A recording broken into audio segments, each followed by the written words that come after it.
নমস্কার। আজকের suspense story চ্যানেলে আপনাদের সকলকে স্বাগত। আমাদের চ্যানেলটিকে এখনও যারা সাবস্ক্রাইব করেননি তারা অবশ্যই সাবস্ক্রাইব করে আমাদের পাশে থাকবেন। আমাদের আজকের গল্প অনুতোষের অন্তর্ধান। লেখক শচীন দাস। প্রায় ছুটতে ছুটতে স্টেশনে এসেই ট্রেনটা ধরতে হলো। এমন যে হবে আগে বুঝতে পারিনি। বেরিয়েছি তো কত তাড়াতাড়ি, ট্রেনের সময়েরও প্রায় 2.5 ঘন্টা আগে। ভেবেছিলাম বাড়ির সামনেই বাস স্ট্যান্ড, আস্তে ধীরে ধীরে বাসে করে এক সময় হাওড়ায় পৌঁছলেই চলবে। তারপর টিকিট কেটে আর ট্রেনে উঠতে কতক্ষণ। কিন্তু বাড়ি থেকে বেরোতেই সব হিসেব গোলমাল হয়ে গেল। বাস স্ট্যান্ডে বাস নেই, হাওড়ার দিকে নাকি প্রচণ্ড জ্যাম, তাই বাস কখন আসবে ঠিক করে বলা যাচ্ছে না। অগত্যা হাতের 5 ট্যাক্সি।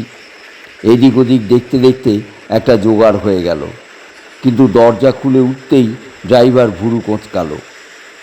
যাচ্ছেন তো, কিন্তু হাওড়া ব্রিজ ধরে যেতে গেলে আজ আর পৌঁছতে পারবেন না।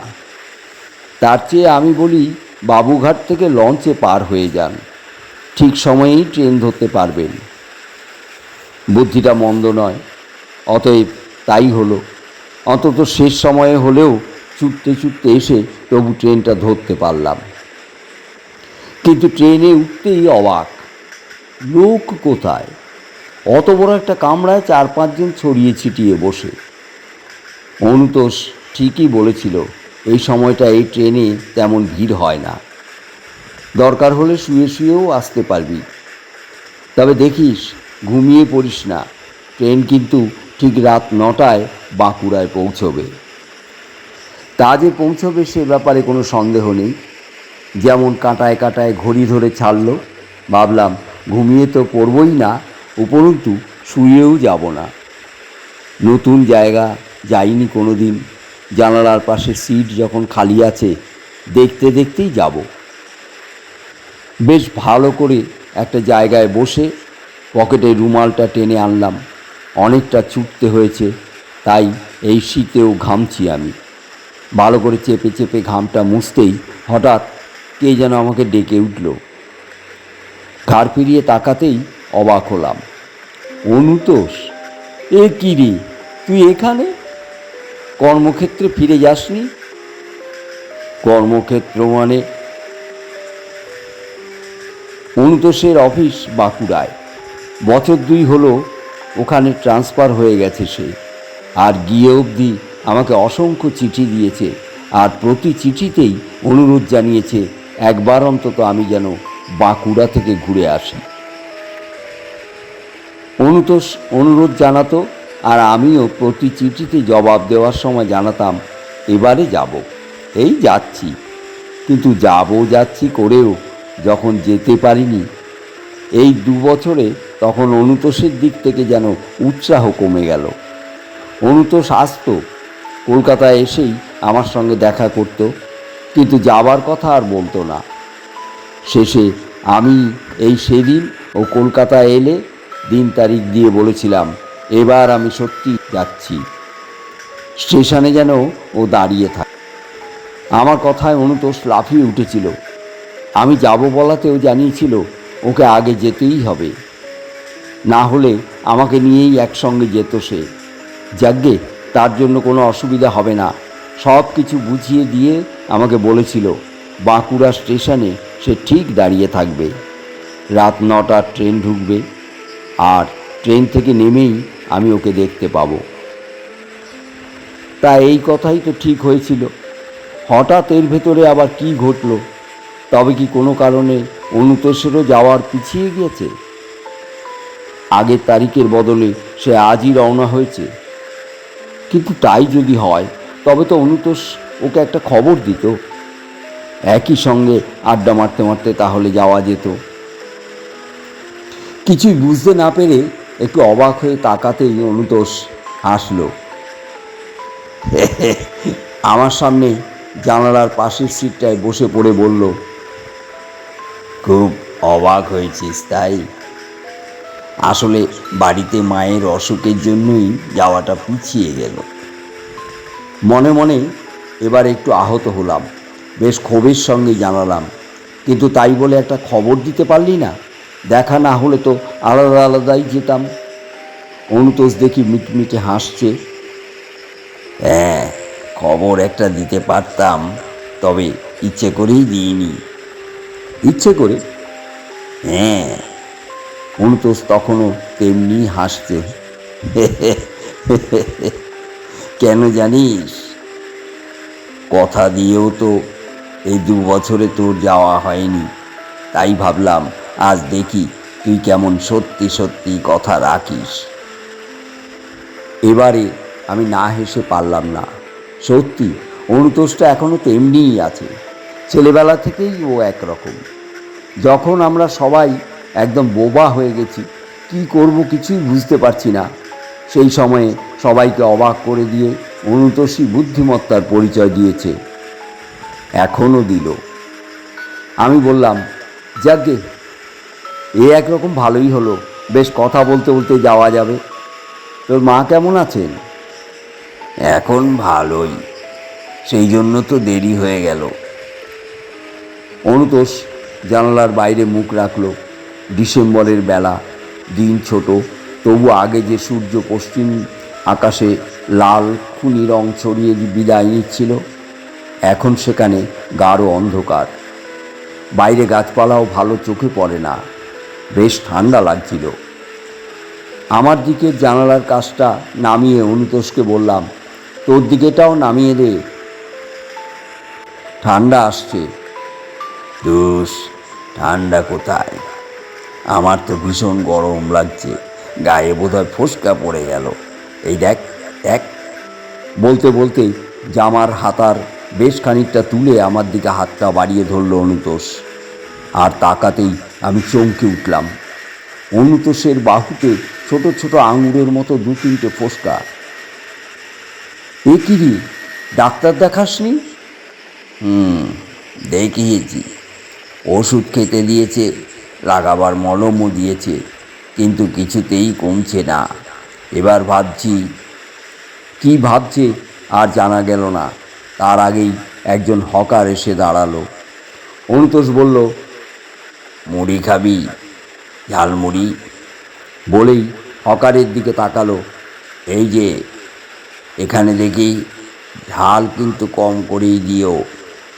মুড়িওয়ালা মাথা নেড়েই তার মুড়ি নামালো। ট্রেন ততক্ষণে ফুলেশ্বরে দাঁড়িয়েছে। জানালা দিয়ে একবার তাকিয়ে স্টেশনটা দেখে অনুতোষ জানালো, বুঝলি, আমার আর ওখানে ভালো লাগছে না। কবে যে আবার কলকাতায় আসতে পারবো। বিষণ্ণ হয়ে আমার চোখে চোখ রাখল অনুতোষ। আর সেই সময়ই আমি চমকে উঠলাম। অনুতোষের চোখের ভিতরটায় যেন মনি নেই, শুধুই অন্ধকার, কিন্তু তাও এক ঝলক মাত্র। পরেই আবার চোখের সেই বিষণ্ণতা ফিরে এলো। এমন সময় ঝমঝম করে শব্দ উঠল। অনুতোষ ও আমরা দুজনেই বাইরে তাকালাম। আধো অন্ধকার, আধো আলো, তারই ভেতর দিয়ে ট্রেন ছুটছে এখন রূপনারায়ণের ওপর দিয়ে। অনুতোষ লাফিয়ে উঠল, আরে কোলাঘাট, আমরা একবার পিকনিক করতে এসেছিলাম, মনে আছে? থাকবে না আবার? ইলিশ না পেয়ে তুই তো জেলেদের নৌকোয় চলে গিয়েছিলি। আমি না গেলে তোরা কি সেদিন ইলিশ পেতিস? তা অবশ্য ঠিক।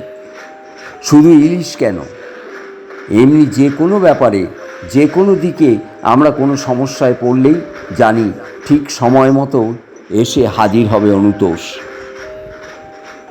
আমার এই বিপদ থেকে উদ্ধার করবে। তাছাড়া ছেলেবেলা থেকেই আমরা একসঙ্গে পড়াশোনা করেছি, বন্ধুত্বটা সেই জন্য আমার সঙ্গেই প্রবল। মুড়িওয়ালাকে পয়সা দিতে যাচ্ছিল, হাত বাড়িয়ে অনুতোষকে বাধা দিতে গিয়েই চমকে উঠলাম।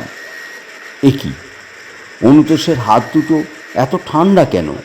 যেন বরফের ভেতর ঢুকিয়ে রেখেছিল অনেকক্ষণ, তাতেই হাত দুটো এত ঠান্ডা হয়ে আর শক্ত। কিছু বলতে যাচ্ছিলাম, তার আগেই অনু জানালো, কি হলো, অবাক হলি? আসলে ভয়ে আমার হাত পা এমনি ঠান্ডা মেরে আসছে যে তোকে কি বলবো। কেন? আমি জিজ্ঞেস করলাম। তবে খুলেই বলি। বলেই অনু আরও আমার দিকে ঝুঁকে পড়ল, আর তখনই কেমন একটা গন্ধ ভেসে এলো আমার নাকে। গন্ধটা ওষুধের। অনুতোষ বলল, বাড়ি থেকে বেরোবার সময়ই হঠাৎ একটা হাঁচির শব্দ কানে এলো। ব্যাস, তখন থেকেই মনটা খুঁতখুত করছিল। ভাবছিলাম আজ ভালোই ভালোই পৌঁছতে পারলে হয়, রাস্তায় না দুর্ঘটনায় পড়ি। দূর, ওসব তোর কুসংস্কার। না রে না। অনুতোষ কাতর গলায় বলে উঠল। রাস্তায়ও বেরোলাম, সঙ্গে সঙ্গে একটা বাস প্রায় ঘাড়ের উপরে। ইস, সে কি? হ্যাঁ রে, একদম গায়ের উপর দিয়ে চলে গেল। তবে হ্যাঁ, মারা যে যায়নি এই রক্ষে। অনুতোষ খ্যাঁক খ্যাঁক করে হেসে উঠল। ইস, কি বিচ্ছিরি হাসিটা! এমন তো হাসতো না ও কোনোদিন। কি জানি, হয়তো বাইরে গিয়েই এসব ওর পাল্টেছে।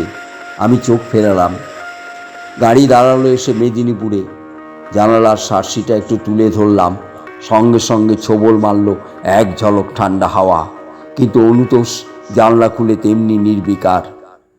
এক সময় আমি একটা সিগারেট ধরালাম, কিন্তু দেশলাইটা জ্বালাতেই সে চেঁচিয়ে উঠল, একই না না না। অনুতোষ দাঁড়িয়ে পড়েছে, মুখ চোখে ভীষণ ভয়। ওর ভয়ার্ত মুখটা দেখে আশপাশের সিটে দু চারজনও এগিয়ে এলো। আমি বল, কি হয়েছে অনু? অনুতোষ বসে পড়ল, মুখের ওপরে দুহাত দিয়ে ঢেকে বলল, একটু আগুন, ব্যাস। আগুনটা তারপর। ব্যাপারটা মাথায় ঢুকলো না। দেশলাইটা ততক্ষণে পকেটে রেখেছি, সিগারেটটাও যথাস্থানে ঠিকঠাক রেখে শুধু অনুতোষকেই লক্ষ্য করছি। ট্রেন এর মধ্যে ফেলে এলো আরও কয়েকটা স্টেশন। রাত প্রায় 8:40। বিষ্ণুপুর আসতেই অনুতোষ উঠে দাঁড়ালো। এবারে দরজার কাছে দাঁড়াই, দেখতে দেখতে তো বাঁকুড়া এসে যাবে। দেখতে দেখতে বাঁকুড়া এসে গেল এক সময়। দুই বন্ধুতে সুটকেস নিয়ে নামলাম। একটু হেঁটে একটা রিকশায় তুলল অনুতোষ। রিকশাটা লাল কাঁকড়ের রাস্তা ধরে এগোলো। যদিও রাত বেশি নয়, সবে 9টা, কিন্তু প্রচণ্ড ঠান্ডায় রাস্তা তাই শুনশান। লোক প্রায় নেই বললেই চলে। মাঝে মাঝে দু একটা দোকান অবশ্য খোলা আছে, কিন্তু লোক সেখানেও নেই। দুধারে ইউক্যালিপটাসের সারি, তারই মধ্যে কালো পাথরের মতো রাস্তা। রিকশাটা এগোলো সেই রাস্তা ধরে। আমি ততক্ষণে কাঁপছি, দাঁতে দাঁত লেগে ঠক ঠক করে শব্দ হচ্ছে ভেতরে ভেতরে, কিন্তু অনুতোষের কোনো বিকার নেই। হঠাৎ গান ধরল অনুতোষ, ও মন পাখি কি ফল খেলি বাগানে। আশ্চর্য, চমৎকার গলা। এমন গলা কোথায় পেল ও? যতদূর জানি ও তো কোনোদিন গান গাইতো না। ঠিক এমনি সুরের একটা গান আমি আব্বাস উদ্দিনের গলায় শুনেছিলাম, ঠিক তেমনি সুর। গান থামিয়ে অনুতোষ বলল, ব্যাস, এসে গেছি ওই স্কুলডাঙ্গা, আর ওই যে আমার বাড়ি, মানে আমি যে বাড়িতে ভাড়া আছি। রিক্সাওয়ালা নির্দেশ পেয়ে প্রায় ফাঁকা ছোট্ট একটা মাঠের সামনে একটা দোতলা বাড়ির কাছাকাছি এনে রিক্সাটা দাঁড় করালো। নেমে ভাড়া মিটিয়ে দিয়ে এগোচ্ছি। অনুতোষ হঠাৎ হাওয়া। আমি প্রথমটায় বুঝতে পারিনি। ওর গানের ব্যাপারটা ভাবতে ভাবতেই এগোচ্ছিলাম। হঠাৎ পাশে কাউকে না দেখতে পেয়ে চমকে উঠলাম। কি ব্যাপার, অনুতোষটা গেল কোথায়? এদিক ওদিক তাকিয়ে ঘুরঘুটে অন্ধকারে কিছুই বুঝতে পারলাম না। তবে চোখ জোড়া অন্ধকারে মানিয়ে যেতেই চোখে পড়ল সামনে বাড়ির দরজা। পকেট থেকে দেশলাইটা বের করে জ্বালালাম। দরজার মাথায় কলিং বেলও আছে। আশ্চর্য, এখানে নেমে অনুতোষ কোথায় গেল? একটু সময় আবার ভালো করে তাকিয়েই অনুতোষের নাম ধরে ডেকে উঠলাম, অনুতোষ। সাড়া নেই। একটু পরে আবারও ডাকলাম, অনুতোষ, অনুতোষ, কি ব্যাপারটা কি? এবারেও সাড়া এলো না। তবে দোতলার ওপরে একটা জানালা খুলে গেল। আসছি, এখনই আসছি, আপনি দাঁড়ান। যত দ্রুত সম্ভব বলেছিল, তার চেয়েও দ্রুত বোধহয় ঘরের মালিক নেমে এলো। ওহ, আপনি এলেন তাহলে? দুদিন ধরে কি জমে মানুষে টানাটানি না চলছে ওকে নিয়ে। কাকে নিয়ে? কি বলছেন আপনি? আপনা থেকেই গলা দিয়ে কথাগুলো বেরিয়ে এলো আমার। ভদ্রমহিলা বললেন, সে কি, আপনি কলকাতা থেকে আসছেন না? হ্যাঁ, তাই তো আসছি। তবে টেলিগ্রাম পাননি এখান থেকে? কিসের টেলিগ্রাম? ভদ্রমহিলা তড়িঘড়ি আমাকে ভেতরে নিয়ে গেলেন। নিচেই একটা চেয়ারে বসিয়ে যা বললেন তাতে আমি চমকে উঠলাম। মাত্র 3 দিন আগে বাসে পুরুলিয়া যাবার সময় এক ভয়ঙ্কর দুর্ঘটনায় পড়ে অনুতোষ। সারা দেহে আগুন লেগে যায়, মাথায় চোট পায়, সব থেকে খারাপ পেটের দিকটা। এখনও বেঁচে আছে, তবে 3 দিন ধরে জ্ঞান নেই। জ্ঞান ফেরাতে পারছেও না ডাক্তারেরা। জানি না কি হবে। আপনি তো ওর দাদা। মাথা নাড়লাম, প্রকৃত সম্পর্কটা বললাম। বলবো কি? তখনও যে আমি নিজেই যে বিশ্বাস করতে পারছি না আরও এই কারণে যে অনুতোষ তো মারা যায়নি। রাতটা কোনো রকমে কাটলো, কিন্তু পরের দিন বাঁকুড়া মেডিকেল কলেজে যেতেই সব শেষ। শুনলাম প্রায় 3 দিন কোমা অবস্থায় থাকার পর আজ সকালেই অনুতোষ মারা গেছে। প্রচণ্ড ধাক্কায় মনটা ভেঙে পড়ল। কৌতূহলকে তবু চেপে রাখতে পারলাম না। 3 দিন ধরে হাসপাতালে অনুতোষ ছিল বাহ্য জ্ঞান লুপ্ত অবস্থায়, কোমার ভেতরে। তাহলে ওই সময়টাতে কি সে নিজের দেহ ছেড়ে বেরিয়ে এসেছিল আমার কাছে, আর একটা অনুতোষ হয়ে? আপনারা এতক্ষণ শুনছিলেন